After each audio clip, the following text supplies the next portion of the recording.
Dans ce numéro spécial de Daily Planet,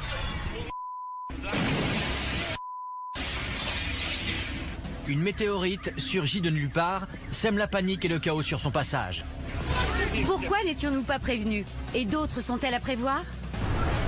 Le même jour, un astéroïde de la taille d'une piscine olympique a frôlé la Terre, passant même plus près que la Lune. Dans cette édition, nous reviendrons sur ces deux événements exceptionnels. Bienvenue dans Météorite russe, la vérité.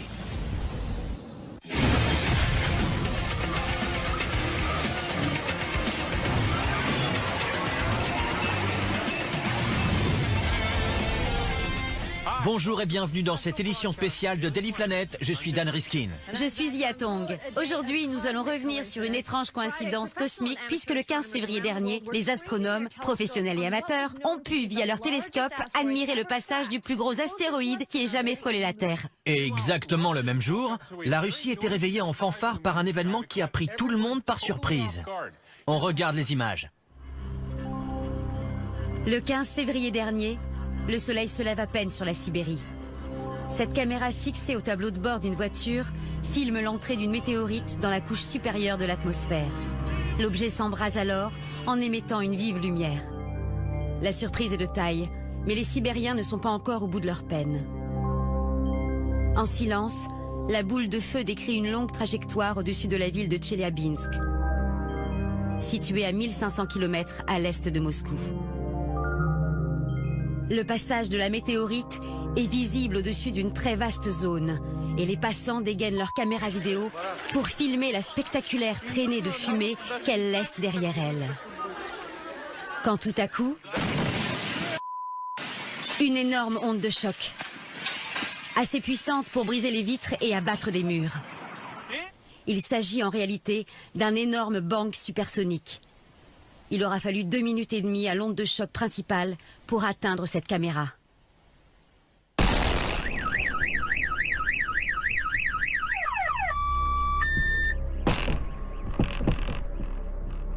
Après cette première explosion, une série de sons moins puissants se font entendre, comme des roulements de tonnerre pendant au moins 30 secondes. La météorite sème la destruction sur son passage. En entrant dans l'atmosphère, elle se désintègre. Des fragments de l'objet sont alors retrouvés jusqu'à 80 km de Tcheliabinsk. Au moins l'un d'entre eux atterrit dans un lac. Plus de 1000 personnes sont blessées, pour la plupart par des éclats de verre. Partout dans le monde, l'heure est à présent aux interrogations. Pour nous expliquer tout ça, nous avons avec nous Mark Boslow. Mark étudie les impacts de météorites et s'intéresse de près aux ondes de choc que créent ces explosions cosmiques. D'après les témoignages, il y aurait eu une première explosion, puis une série de bangs. Comment une météorite peut-elle faire ça? Alors, la façon dont j'interprète ce qui s'est passé, c'est que lorsqu'un gros objet pénètre dans l'atmosphère à une vitesse supersonique, il provoque une énorme onde de choc, c'est le bang supersonique. Puis, cet objet va se désintégrer et se briser en morceaux de plus petite taille. Ces fragments eux-mêmes se déplacent à une vitesse supersonique et provoquent leur propre bang. On entend donc un premier gros boom dû à la météorite en elle-même, suivi d'une série de booms moins puissants. Lorsque vous regardez les images qui ont été filmées en Russie, qu'est-ce que ça vous apprend sur cette météorite? Ce que je vois, c'est un gros objet qui pénètre dans l'atmosphère et qui file dans l'air. Du fait de la pression qu'exerce sur lui l'air dans l'atmosphère, il se brise en morceaux plus petits et finit par exploser. Parlez-nous de la traînée de fumée qu'elle a laissée. À voir les images, j'ai l'impression qu'il y en a 2. C'est significatif ou bien c'est moi qui imagine des choses? Non, en effet, j'en vois 2 moi aussi. Je pense que l'explication, c'est que la météorite s'est brisée en 2 morceaux assez gros, qui ont chacun laissé une traînée dans le ciel. Pourquoi les vitres ont-elles volé en éclats au niveau du sol? Expliquez-nous. Un bang supersonique, c'est une onde de pression. C'est une onde qui peut très bien faire voler les vitres en éclats. Même le bang supersonique d'un avion qui franchit le mur du son pourrait avoir ce genre de conséquences. Et ici, nous avons quelque chose qui est beaucoup plus gros qu'un avion. Il y a donc une onde puissante qui arrive à toute vitesse contre le verre et le brise. Dans le ciel comme ça, c'est un peu dur de se faire une idée, mais quelle taille faisait cette météorite? La taille d'un avion, d'une ville, d'une montagne? Donnez-nous un ordre d'idée. Pour cela, on peut comparer ce qu'on voit sur ces images à d'autres événements du même type qui ont été observés par le passé. Il y a déjà eu des événements assez importants, moins bien couverts que ceux-ci en termes de vidéos, mais il y en a eu quelques-uns comme par exemple en 2009, en Indonésie et en Afrique du Sud. Et puis, également un en 1994, au-dessus des îles Marshall, dans le Pacifique Sud. Ces objets-là étaient dans la catégorie des 5 à 10 mètres. Ils mesuraient environ 10 mètres de diamètre. Et l'énergie explosive qu'ils ont dégagée était de l'ordre de plusieurs dizaines de kilotonnes, ce qui correspond en gros à l'explosion d'Hiroshima. Comment est-ce qu'on a pu ne pas la voir arriver? Eh bien, tout d'abord parce qu'elle est arrivée du côté jour. Le soleil était levé, et ensuite parce que c'est un objet assez petit finalement. 5 mètres sur 10, ça peut paraître gros à l'échelle terrestre, mais ce n'est pas quelque chose qui va refléter beaucoup de lumière. Alors, pour voir un objet de cette taille de loin, il aurait déjà fallu avoir un télescope extrêmement puissant et puis surtout qu'il fasse nuit, ce qui n'était pas le cas. L'angle de pénétration dans l'air était-il significatif par rapport aux chances qu'avait la météorite de toucher le sol? C'est une très bonne question. L'angle joue un rôle, en effet. Un objet qui tomberait à la verticale rencontrerait moins de résistance dans l'atmosphère. Un petit objet pourrait donc toucher le sol s'il descendait à la verticale. Que se passerait-il si une météorite de cette taille touchait le sol? Ce serait quasiment impossible, tout simplement parce qu'elle se désintègre dans l'atmosphère. Il y a suffisamment d'air pour la ralentir et la détruire complètement avant qu'elle n'atteigne la surface, ce qui explique le phénomène en Russie. Merci beaucoup, Marc. Depuis que cette interview de Mark Boslow a été réalisée, un peu plus tôt dans la journée, Mark a pu se livrer à des calculs plus précis. Il estime désormais que la force de l'impact de la météorite aurait été bien supérieure à 100 kilotonnes et aurait peut-être même atteint les 300 kilotonnes. Ce serait alors le plus gros événement de ce type à se produire depuis l'incident de Tunguska en 1908, là encore en Russie, un phénomène qui, aujourd'hui encore, laisse les scientifiques perplexes. Dans un instant, nous reviendrons sur l'autre événement cosmique du 15 février dernier. L'astéroïde de 50 mètres qui est passé tout près de la Terre. Le plus gros jamais observé aussi près de notre planète.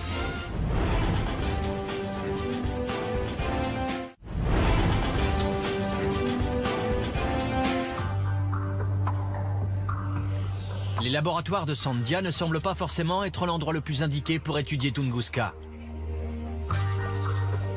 Après tout, cet astéroïde s'est écrasé à l'autre bout de la Terre, il y a déjà plus d'un siècle. Ici, nous avons la modélisation d'une explosion statique. Nous y mettons les 5 mégatonnes d'énergie qui leur permettront d'exploser entièrement. Mark Boslow est expert en explosion nucléaire et aujourd'hui il se propose de nous exposer quelques concepts autour des astéroïdes. Lorsqu'un astéroïde pénètre dans l'atmosphère et qu'il descend vers la Terre, il rencontre une importante résistance de l'air, ce qui le ralentit. Et puis le frottement avec l'air fait tellement grimper la température à sa surface qu'il se vaporise et finit par exploser. Longtemps, les chercheurs ont pensé que l'explosion de Tunguska s'était produite comme le montre cette modélisation. Ils la voyaient comme une explosion statique de 10 à 20 mégatonnes.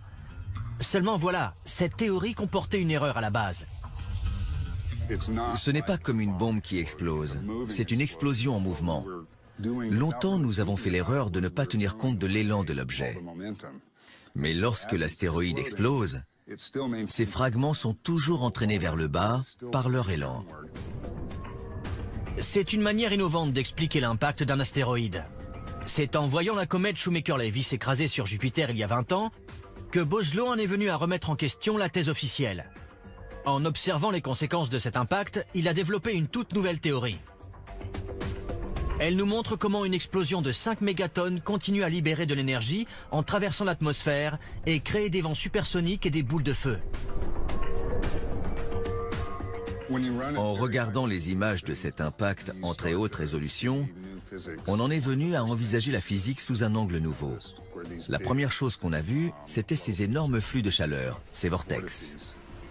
Ces vents sont brassés et s'accélèrent au contact de la Terre comme un rond de fumée contre une surface statique. Ils créent eux-mêmes du mouvement et l'alimentent. Les matériaux prennent de la vitesse dans ce canal ici. Cela crée cette colonne qui va monter jusque dans l'espace. Il y a donc cette énorme colonne de gaz qui monte jusque dans l'espace et puis redescend au-dessus de l'atmosphère. Pour comprendre comment cette théorie s'applique à Tunguska, il nous faut repartir quelques années en arrière, car Mark Boslow n'est pas le premier chercheur à s'intéresser à ce qui s'est réellement passé ici le 30 juin 1908. La première équipe à faire l'éprouvant voyage jusqu'à cette région reculée de la Sibérie était dirigée par Leonid Kulik. C'était en 1938, soit déjà 30 ans après l'événement. Ces vieilles photographies m'ont toujours fasciné, et la chose que j'avais remarquée, c'était que la chute des arbres semblait liée à la topographie. L'explosion dévaste une zone forestière de la taille d'une grande ville, mais les arbres du milieu de la zone sont restés debout. Seules leurs branches ont disparu. Ce phénomène laisse Kulik et son équipe si perplexes qu'ils mettent sur pied leur propre simulation. Nous sommes en 1938 et pour l'époque, ils sont à la pointe de la technologie.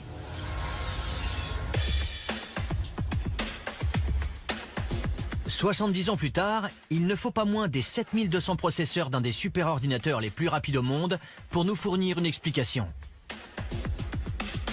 Le jet de vapeur brûlante n'est pas arrivé jusqu'à la surface. Ce qui est arrivé jusqu'à la surface, c'est l'onde de choc, le souffle. Il y a donc eu des vents très violents à la surface, mais il n'était pas chaud. Voilà pourquoi les arbres n'ont pas été incinérés, mais couchés par la puissance du souffle. Il y a donc bien eu un souffle, mais il semblerait qu'il n'y ait pas eu de tempête de feu. Et l'explosion dont les chercheurs estimaient la puissance entre 10 et 20 mégatonnes n'a en réalité certainement pas dépassé les 5 mégatonnes.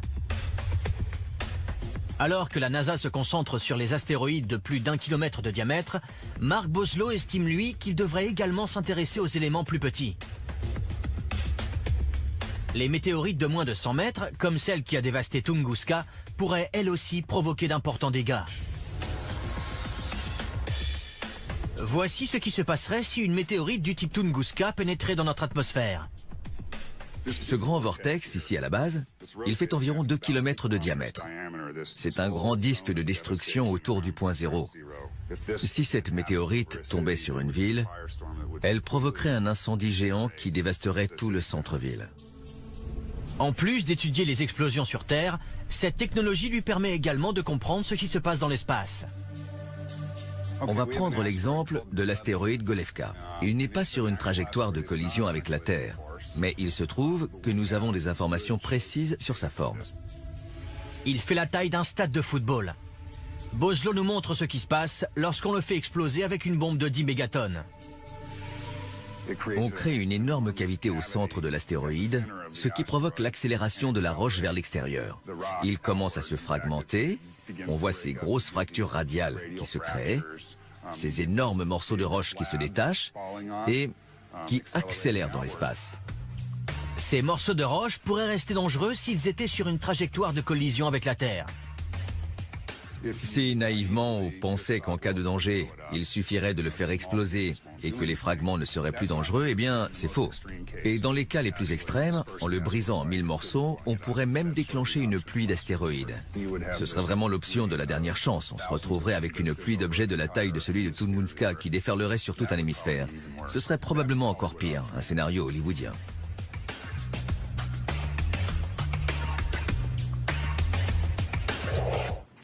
Entre Tunguska et la boule de feu du 15 février dernier, on est en droit de se demander pourquoi toujours la Russie. Serait-elle un endroit propice à la chute de météorites? Eh bien, si la Russie est plus souvent touchée, c'est uniquement en raison de sa taille gigantesque. Elle occupe en effet quasiment 1/8 des terres émergées. Oui, les météorites atterrissent au hasard. La plupart tombent d'ailleurs dans l'eau. Il est possible qu'après Tunguska, les Russes aient été plus sensibilisés, ce qui donne l'impression que le pays est plus affecté, mais les chiffres montrent que la Russie a été touchée dans des proportions tout à fait normales par rapport à sa taille.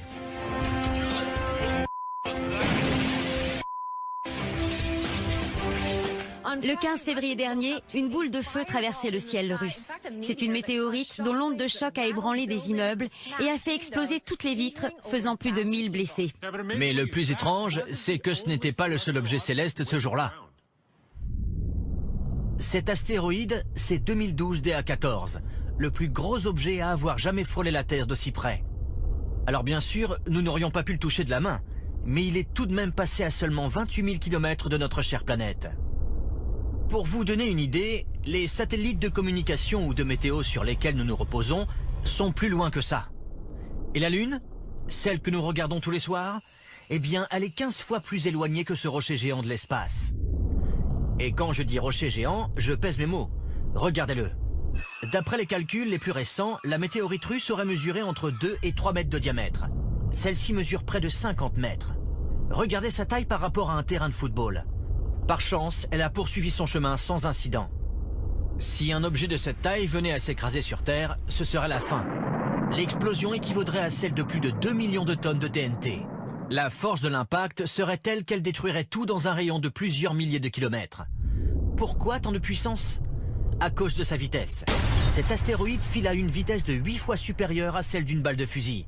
Et dans l'espace, vitesse égale puissance.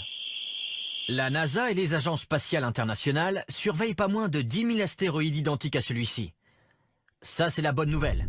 La moins bonne nouvelle, c'est que d'après le directeur du programme de surveillance des astéroïdes de la NASA, ceux que nous connaissons ne représentent que 10% de ce qui existe. Il y aurait toute une nuée de ces astéroïdes qui attendent encore d'être découverts. Alors, on entend beaucoup parler de la possibilité dans le futur d'exploiter ces astéroïdes. Eh bien, pour vous donner une idée, Deep Space Industries, la société américaine leader dans ce tout nouveau domaine, a calculé que si nous pouvions récupérer ne serait-ce que 5% de l'eau présente sur 2012 DA14, le profit s'élèverait à 65 millions de dollars.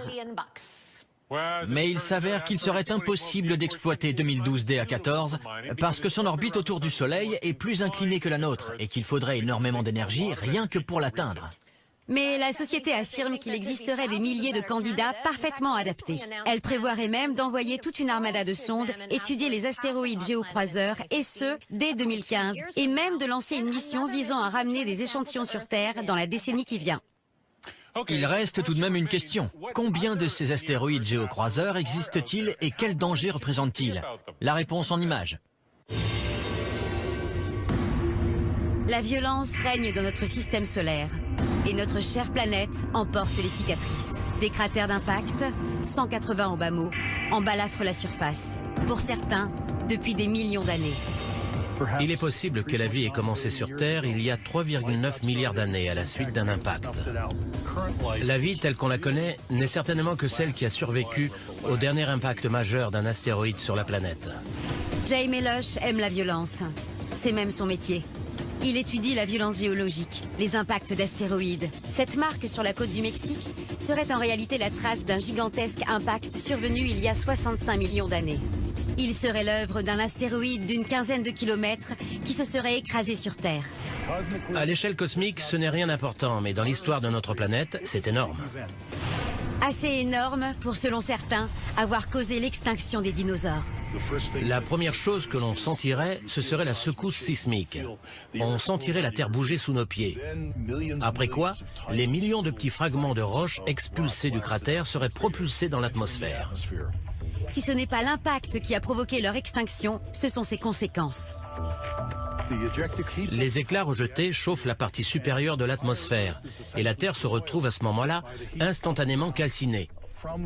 Tandis que la chaleur redescend avec les éclats qui retraversent l'atmosphère dans l'autre sens. L'impact se découpe donc en deux phénomènes distincts. Le premier est surtout dévastateur pour la Terre et le second pour les océans, mais eux deux, ils affectent la planète tout entière. Aucun astéroïde de la taille de celui qui aurait anéanti les dinosaures ne devrait heurter la Terre dans un futur proche. Mais il y a tout de même Apophis, un bout de rocher de 250 mètres de diamètre qui déboule en direction de la Terre à 34 km/s. Il passera tout près de notre planète en 2029. En ce qui concerne Apophis, nous avons des données suffisantes pour, le cas échéant, calculer à l'avance où il s'écraserait et à quel moment. Pour cela, il suffit de rentrer les chiffres dans le calculateur d'impact qu'il a aidé à mettre au point. Si un astéroïde de la taille d'Apophis s'écrasait sur une ville comme Boston, il creuserait un cratère de 10 km de diamètre, et ce serait quasiment toute l'agglomération qui serait détruite. Le ciel deviendrait très rouge, la température deviendrait très oppressante, comme s'il y avait 6 soleils dans le ciel. Les vêtements s'embraseraient, nous serions brûlés au 3e degré. Le papier prendrait feu, le bois brûlerait, les arbres entreraient en combustion spontanée et l'herbe s'embraserait.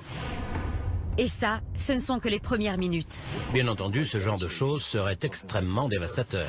Un astéroïde relativement petit comme Apophis pourrait donc tout de même être fatal. C'est la raison pour laquelle les chercheurs planchent sur des moyens pour le dévier.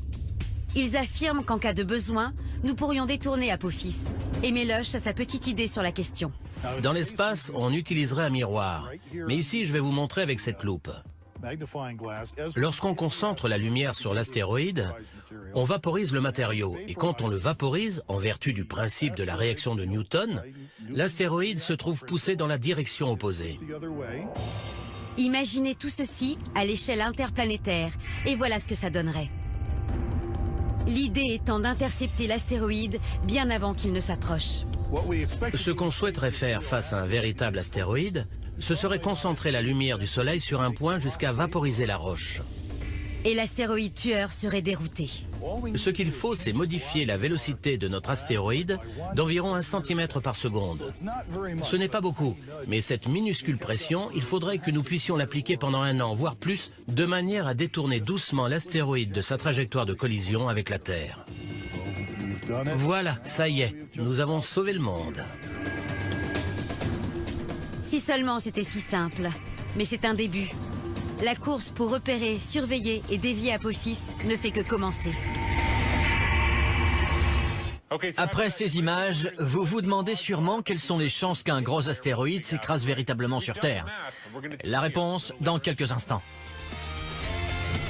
Après la pause, nous nous intéresserons de plus près à ceux qui surveillent les millions d'objets potentiellement dangereux qui se promènent dans l'espace autour de nous.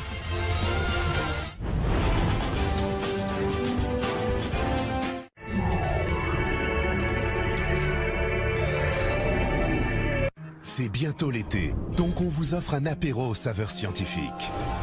En amuse-gueule, grignotez quelques œuvres de génie civil.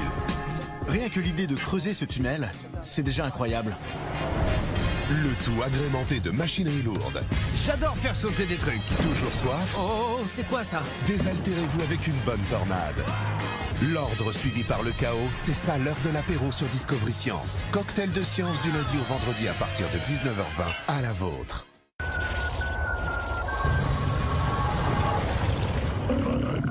Certains sites vous font croire que leurs pneus sont toujours moins chers. Ils auraient raison si Feu Vert n'était pas là. Mais on est là. Exemple, ce pneu Continental. Chez Feu Vert, 45 €. Moins cher que sur les autres sites. Regardez notre étude. Feu Vert, expert et en plus moins cher.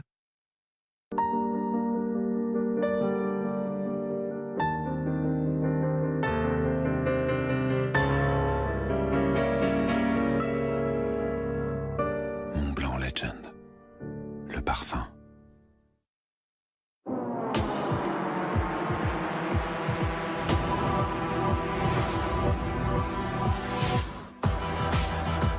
Un battement, une pulsation, une connexion. Vivez une nouvelle expérience. Nouvelle Nissan Pulsar. Votre 6e sens. Nouvelle Nissan Pulsar.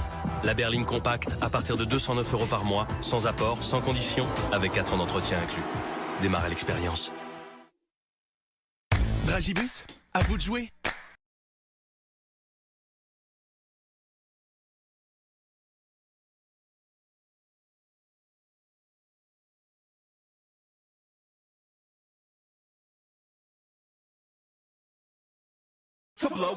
Et vous, quel est votre Dragimania? Haribo, c'est beau la vie pour les grands et les petits. Et découvrez la nouvelle sensation Dragibus Peak.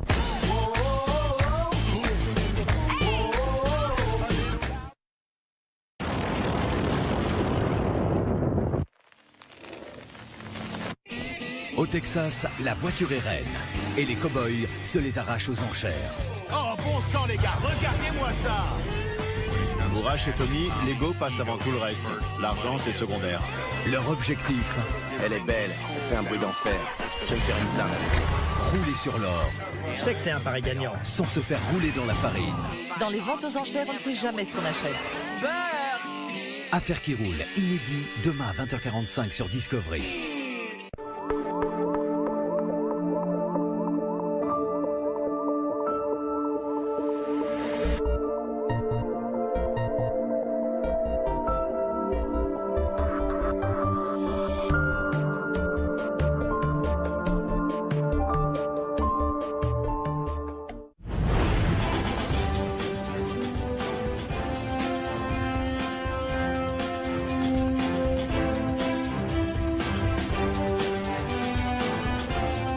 nous sommes de retour pour la suite de ce numéro spécial consacré à la météorite russe du 15 février. Et nous nous penchons non pas sur un, mais deux événements célestes exceptionnellement rares. Le 15 février dernier, en Sibérie, au lever du jour, cette caméra filme par hasard une météorite qui pénètre dans la couche supérieure de l'atmosphère et s'embrase. Tout se déroule dans le silence, mais pourtant, le chaos approche à la vitesse du son. Les passants dégainent leur téléphone portable pour filmer la longue traînée de fumée qu'elle a laissée derrière elle, quand tout à coup, un énorme bang supersonique. Le souffle est si puissant qu'il brise les vitres et fait trembler les murs. La météorite sème la destruction sur son passage. Plus de 1000 personnes sont blessées, surtout par des éclats de verre. Des fragments de la météorite s'écrasent à plus de 80 km à l'ouest de Tcheliabinsk. Au moins l'un d'entre eux finit sa course dans un lac.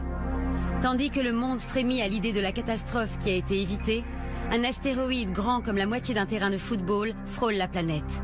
Il est plus proche que la Lune, et même que la plupart des satellites de communication. Celui-ci était attendu et surveillé de près. Cependant, la présence de ces vagabonds de l'espace nous rappelle que le cosmos est un lieu décidément violent et que nous en faisons partie. Vous êtes très certainement nombreux à vous poser une question toute simple. La météorite russe et l'astéroïde 2012 DA14 sont-ils liés? Eh bien, au vu de leur direction et de leur espacement, il s'agirait en réalité d'une coïncidence. Et quelle coïncidence! Mais en effet, l'astéroïde 2012 DA14 se déplaçait du sud vers le nord, tandis que la météorite voyageait, elle, d'est en ouest. De plus, il s'est écoulé plus de 16 heures entre leurs deux passages. Et pour ce qui est de la vitesse, il y avait une différence de presque un demi-million de kilomètres entre les deux objets. Mais comme vous vous en doutez, après deux passages de ce type dans la même journée, on est en droit de se demander qui au juste surveille ces objets géocroiseurs. Eh bien, ils sont très nombreux, à la fois professionnels et amateurs, à garder un œil vigilant sur les cieux. Astéroïdes, météorites. Ces objets pullulent dans l'espace. La météorite russe n'avait pas été détectée. Mais 2012 DA14, lui, s'est approché suivant une trajectoire connue à l'avance de la NASA, qui avait estimé qu'il ne représentait pas une menace. Si la météorite russe est passée inaperçue, c'est qu'elle était quasiment impossible à détecter. Il aurait fallu qu'elle passe devant un télescope en fonction la nuit et qu'elle soit parfaitement éclairée. Autant dire que les chances étaient très improbables. Mais ça n'empêche qu'ils sont des milliers à scruter le ciel à l'affût de menaces potentielles. Dans la journée, Roy Tucker est ingénieur. Il planche des heures durant sur des puces CCD comme celles que l'on trouve dans ces énormes télescopes. Mais le soir, Roy s'adonne à sa passion, l'exploration du ciel. C'est un sport. C'est un défi intellectuel très stimulant, dans lequel j'essaie d'opposer mes capacités individuelles à celles d'autres équipes de chasseurs d'astéroïdes de par le monde. De temps en temps, j'en trouve un nouveau. Celui-ci, par exemple, c'est un objet inconnu. Il n'a pas été identifié. Roy Tucker a co-découvert l'énorme astéroïde Apophis qui se trouve sur une trajectoire qui l'amènera à frôler et peut-être même à heurter la Terre en 2029. Apophis, c'était une expérience intéressante. Un vrai coup de chance en réalité. En 2004, Tucker et deux de ses collègues se rendent à l'observatoire de Catalina pour tester un télescope qui vient d'y être installé. C'était vraiment la chance du débutant. Ils ne cherchent rien en particulier. J'ai vu ce petit point qui bougeait. J'ai dit, tenez, il est là votre truc. Je me souviens qu'on nous l'a signalé en décembre 2004. Nous voilà dans la Mecque des chasseurs d'astéroïdes, le centre des petites planètes à Harvard. Ici, des chercheurs répondent aux coups de téléphone inquiets des citoyens et à l'occasion d'un journaliste. Mais leur véritable mission est de consigner tous les signalements d'astéroïdes 24 heures sur 24. Leurs ordinateurs traitent plus de 15 000 rapports par jour. En apprenant l'existence d'Apophis, ils ont tout de suite su que ce n'était pas un astéroïde ordinaire. La plupart du temps, si l'ordinateur nous alerte, c'est qu'il a du mal à trouver une solution. Par exemple, s'il n'arrive pas à déterminer l'orbite de l'objet, ou plus rarement, si l'objet s'apprête à frôler la Terre, c'est là qu'il nous alerte. C'est le moment où on a l'adrénaline qui monte. Il faut alors se calmer, souffler un bon coup, préparer le rapport astrométrique et l'envoyer. C'est par la suite que nous avons calculé qu'il ne passerait qu'à environ une trentaine de milliers de kilomètres de nous le 13 avril 2029. Et là-dessus, on a appris qu'il devait s'approcher un vendredi 13. C'était un peu trop. En quelques jours, La probabilité d'un impact ce jour-là a été divisée par 37. C'est devenu une obsession, un besoin, comme la pêche.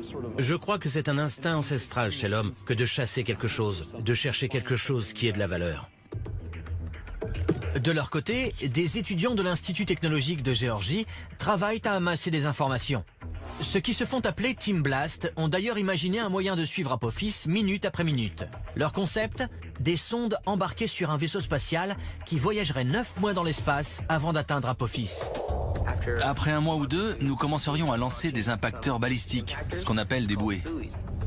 Les bouées seraient lancées sur 2 côtés opposés de l'astéroïde pour ne pas le dévier. Chaque bouée serait équipée de senseurs pour mesurer la température et la vibration. Le vaisseau mère transmettrait ces données à la Terre. Tout ceci peut paraître assez simple, mais il y a une chose que les étudiants ne peuvent pas maîtriser sur Apophis, c'est sa forme. C'est un ellipsoïde à 3 axes, ce qui veut dire qu'il est de forme différente dans les 3 directions. Ça nous complique la tâche, puisqu'il va falloir utiliser diverses techniques d'intégration numérique. Il faut également tenir compte de la radiation solaire qui va repousser l'astéroïde, ou des autres planètes qui vont au contraire l'attirer. Chez Spaceworks, une société basée à Atlanta, les ingénieurs ont développé un concept de surveillance des astéroïdes comme Apophis qui se veut résolument low-tech. Le vaisseau spatial est tout petit. Il ne fait pas plus d'1 mètre cube. Il possède un nombre limité d'instruments, un appareil photo et un altimètre laser. À partir de là, si on connaît la position relative d'Apophis et celle du vaisseau par rapport à la Terre, on peut déterminer de façon précise où se trouve Apophis. 22 jours après son lancement, ce minuscule vaisseau spatial entrerait en contact avec l'astéroïde. Nous pouvons ainsi l'observer, prendre des photos et analyser la façon dont il tourne. Nous pouvons observer ses axes de rotation et recueillir toutes sortes d'autres informations qui nous seront utiles pour déterminer sa trajectoire future. Observer et suivre Apophis depuis l'espace peut être le seul moyen de déterminer son orbite. Nous avons à la fois des télescopes et des radiotélescopes avec lesquels nous pourrons le suivre quand il s'approchera. Mais en attendant, c'est très difficile de le localiser précisément depuis la Terre. Ils ont beau être nombreux à scruter le ciel, la seule chose dont nous soyons sûrs, c'est que nous ne sommes sûrs de rien. Si nous devons un jour tenter d'arrêter un astéroïde qui nous fonce dessus, il faudrait tout d'abord connaître sa composition. Mais ce n'est pas si facile, et nous vous dirons pourquoi dans un instant.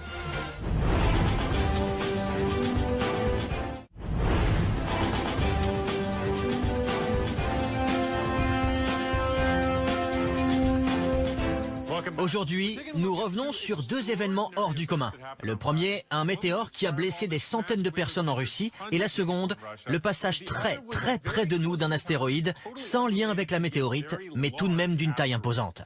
L'astéroïde 2012 DA14 n'a fait que nous frôler. Mais imaginons un instant qu'un de ses semblables nous fonce droit dessus et que nous voulions sauver notre peau. Eh bien, il faudrait d'abord savoir de quoi il est fait. Comment détourner un danger potentiel ?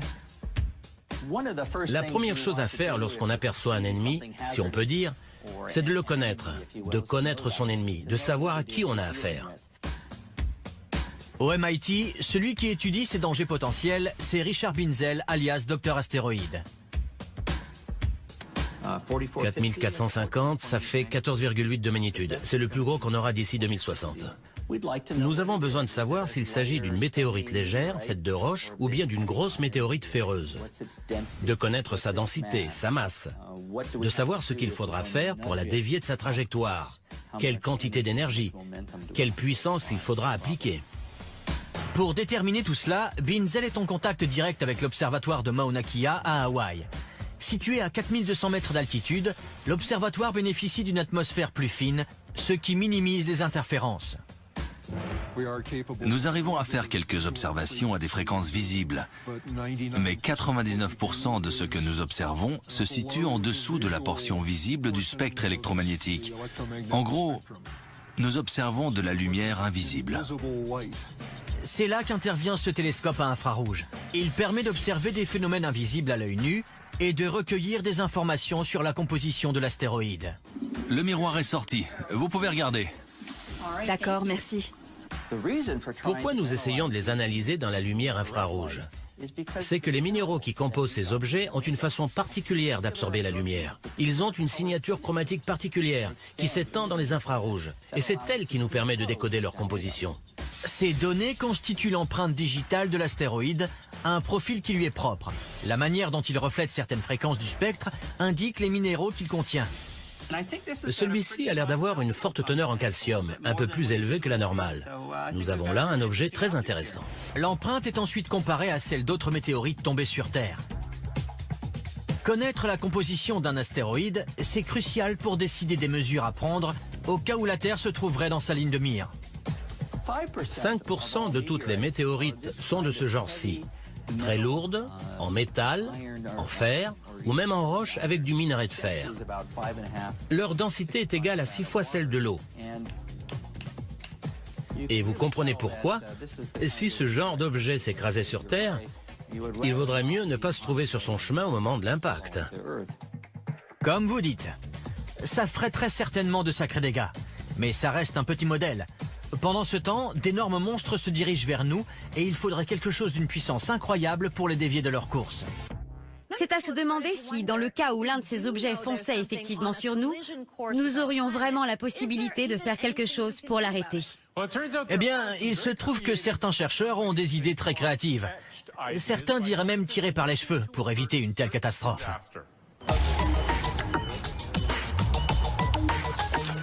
Difficile de voir le lien entre Glasgow et Apophis. Pourtant, ces roches trouvées dans la région pourraient permettre aux chercheurs de mieux comprendre le danger qui nous menace. En observant les cratères, on voit s'il va créer des débris ou même se fragmenter. Il s'agit de sauver la vie sur Terre. L'impact d'un astéroïde comme Apophis tuerait des millions de gens, détruirait des villes entières, éliminerait tant de choses de la surface de la planète. Voilà pourquoi Apophis est un objet que nous prenons très au sérieux. Apophis menace de s'approcher dangereusement de la Terre en 2029 et ces scientifiques ont dans l'idée de le détourner. Les cratères sont très intéressants. Oui, on devrait s'en servir pour des tests. On dirait un astéroïde. Il suffit de considérer ce caillou comme un mini-Apophis et tout s'éclaire. Max Vassilé et Christy Maddock sont les piliers d'une équipe de chercheurs de l'université de Glasgow qui travaille sur une idée particulièrement brillante, des rayons laser. Nous nous sommes demandé si nous pourrions concentrer un rayon laser sur un caillou ordinaire de la même densité de puissance que celle qu'on enverrait sur un astéroïde. Au programme, un rayon laser peut-il faire bouger ce caillou? Ils commencent par analyser les résultats des expériences précédentes et jusqu'ici, ils n'ont pas pu obtenir la poussée recherchée. Vous voyez, comme un volcan qui se scinde en deux. Vous voyez, le laser touche ici et ça, là, c'est un plasma. Ils augmentent alors l'intensité du rayon. Ils veulent savoir si le rayon laser peut transformer le caillou solide en gaz. Quand tu veux. On ouvre le volet. Feu, feu, feu, feu. Et si c'est le cas, cela suffira-t-il à faire bouger le caillou ou à obtenir une poussée? Si un rayon laser parvient à faire bouger ce caillou, peut-être pourra-t-il faire de même avec Apophis? On a vu qu'il y avait beaucoup de débris qui étaient éjectés du caillou, beaucoup de gaz également. Nous pensions que l'impact serait encore plus violent et qu'il y aurait encore plus de gaz qui s'en dégagerait. Ce que nous n'avions pas prévu en revanche, c'était que le laser briserait la roche. L'intensité du rayon est visiblement trop importante par rapport à la taille du caillou.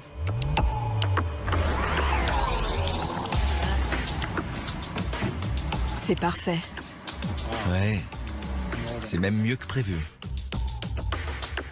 Tout ceci constitue un travail de longue haleine pour faire dévier Apophis de sa course. Vassilé a étudié plusieurs manières de modifier sa trajectoire.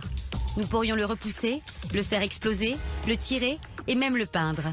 Mais sa solution préférée reste la sublimation solaire, la même que Jay Meloche. C'est une solution très efficace. Nous obtiendrions une énorme déviation tout en envoyant une masse limitée dans l'espace et sans forcément avoir besoin de s'y prendre des années à l'avance. Mais pour que la solution de Meloche fonctionne, il faudrait envoyer dans l'espace un immense miroir d'1 kilomètre de long, voire peut-être même 10 kilomètres. Vassilé, lui, a eu une idée différente. Je savais qu'un immense miroir serait difficile à envoyer dans l'espace pour toutes ces raisons. C'est alors que j'ai pensé à utiliser plusieurs miroirs. Des miroirs plus petits, de manière à ce qu'il soit plus facile à contrôler. Chaque vaisseau serait de petite taille et facile à contrôler, et il suffirait ensuite de superposer les rayons. Selon ses calculs, il faudrait 20 vaisseaux qui transporteraient chacun un miroir de 30 mètres. L'idée serait de créer une nuée de miroirs pour concentrer la lumière sur un point précis de l'astéroïde, comme le rayon laser sur le caillou. Ces miroirs abeilles chaufferaient la surface de l'astéroïde à 2000 degrés. Cette énergie serait suffisante pour expulser le gaz avec une certaine vélocité. Par réaction, cela créerait une poussée qui modifierait le mouvement de l'astéroïde. Il suffirait de modifier la vélocité d'Apophis d'une infime fraction.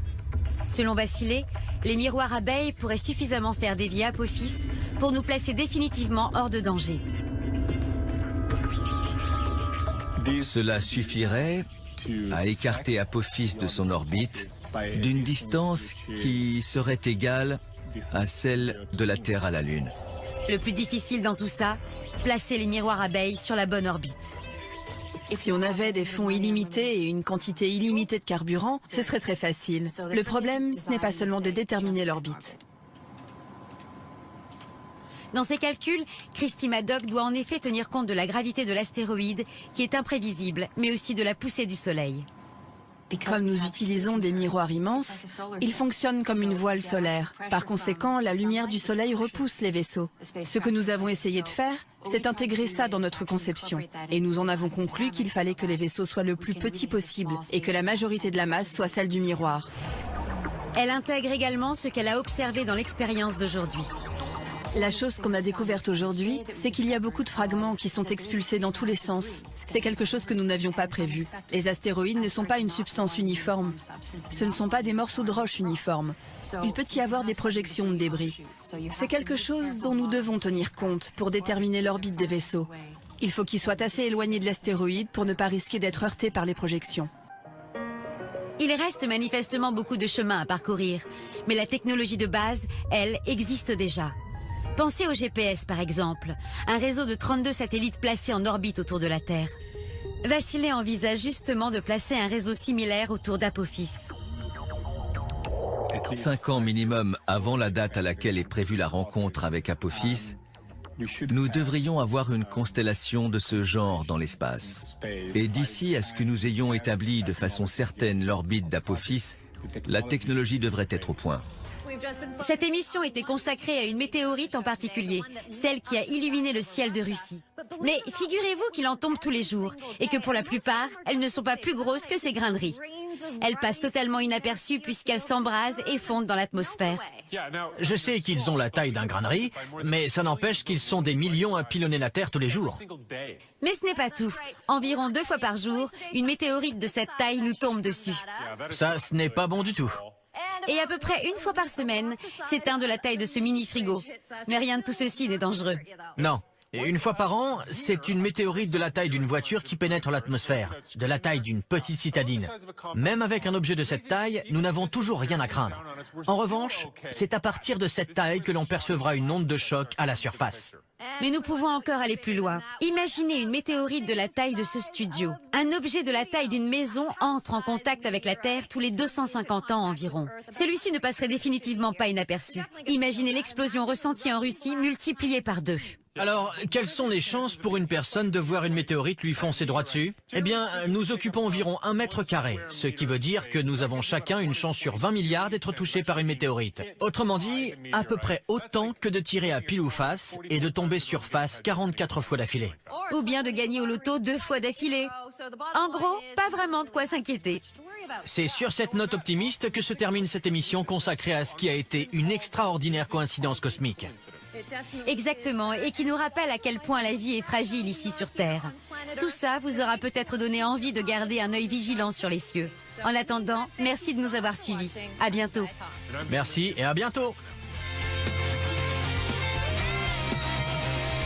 Adaptation Virginie Clamens, avec les voix de Delphine Braillon, Marie Bureau, Emmanuel Rosenberger, Martial Leminou, Michel Laroussi et Laurent Jacquet.